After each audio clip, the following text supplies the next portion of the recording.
Mon astuce numéro 3. Lorsque vous sélectionnez des objets, vous avez plutôt l'habitude de le faire avec contrôle. Donc sélection, c'est cette icône-ci. Sélectionner. Vous pouvez aussi, quand vous êtes sur une autre commande, appuyer sur la barre d'espace pour avoir l'outil sélection. Appuyer sur la barre d'espace revient au même que cliquer sur cette icône. En général, la plupart des personnes gardent le doigt appuyé sur contrôle pour faire des sélections multiples.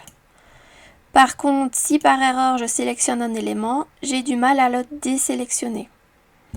Et je dois tout recommencer. Donc pour tout désélectionner, je clique une fois dans le vide.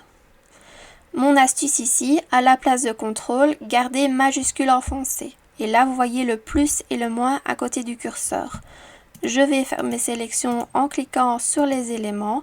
Et si par erreur, je viens à sélectionner des éléments en trop, je ne suis pas obligée de tout recommencer, mais je peux recliquer sur les mêmes éléments pour les désélectionner. Mon astuce numéro 4. Lorsque vous faites des sélections, donc toujours avec l'outil sélectionner, et que vous gardez majuscule enfoncé, vous pouvez sélectionner les éléments, on vient de le voir, je clique dans le vide pour désélectionner. Pour aller plus vite quand vous avez énormément d'éléments à sélectionner, vous avez le mode de sélection par rectangle de sélection. Donc je suis sur sélection, ce n'est pas un rectangle, c'est via la sélection. Ici, je vais cliquer et garder mon clic enfoncé et tirer. Et quand je vais relâcher, regardez bien, ce qui va sélectionner, c'est uniquement les éléments qui sont au complet dans mon rectangle de sélection. Si je fais exactement la même chose, mais dans le sens inverse, il va me sélectionner tout ce qui touche le rectangle de sélection et tout ce qui est au complet à l'intérieur. Réaliser un rectangle de sélection de gauche à droite ou de droite à gauche n'a pas du tout le même impact sur la sélection. Mon astuce numéro 5. Lorsque vous avez énormément d'éléments à sélectionner, comme un restaurant avec beaucoup de chaises ou des luminaires, vous n'allez pas, comme on vient de le voir, garder votre doigt sur majuscule et sélectionner les éléments un à un.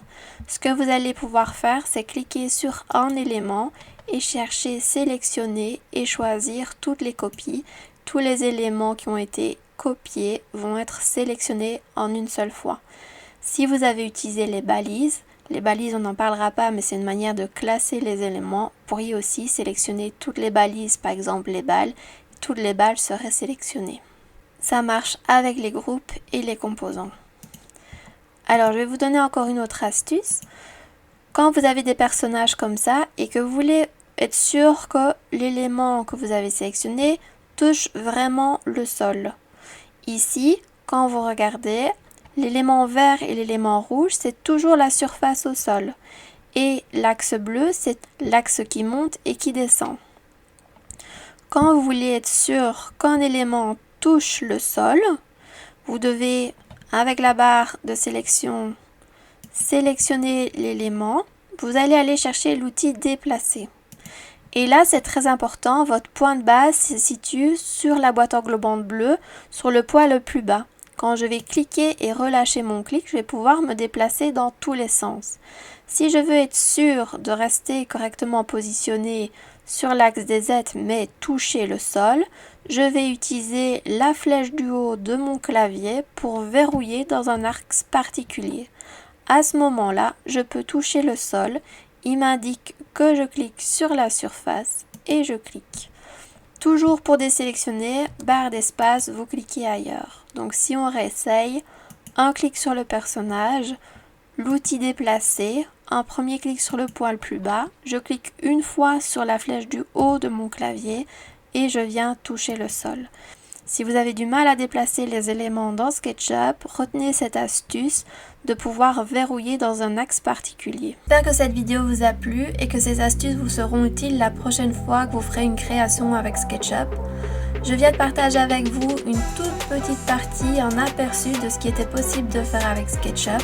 Sur mon site internet, vous découvrirez des centaines d'astuces supplémentaires à travers des ateliers pratiques comme la modélisation d'une maison, d'une cuisine ou encore de meubles sur mesure, ou comment réaliser une animation vidéo avec SketchUp et des conseils pour réaliser des présentations professionnelles et percutantes. En vous abonnant à mon site, vous aurez accès à une formation à vie. Cela représente plus de 10 heures de cours détaillés avec de nouvelles vidéos chaque mois pour atteindre un total de 35 heures de formation. Vous avez accès à un accompagnement personnalisé, vous avez les fichiers SketchUp des exercices inclus, accès à un groupe d'entraide dédié à SketchUp et je réponds directement à vos questions. Il y a également 2 lives mensuels en soirée qui vous sont proposés pour venir me poser vos questions en direct. La formation évolue tous les mois. Les thèmes qui seront abordés seront la découpeuse laser, la pression 3D, l'utilisation de divers plugins SketchUp pour augmenter l'efficacité, mais également des sujets intéressants comme l'intelligence artificielle. Si vous êtes prêt ou prête à progresser et aller plus loin, cliquez sur le lien sous la vidéo pour découvrir notre offre de formation. Merci d'avoir regardé cette vidéo et à bientôt pour de nouvelles aventures sur SketchUp.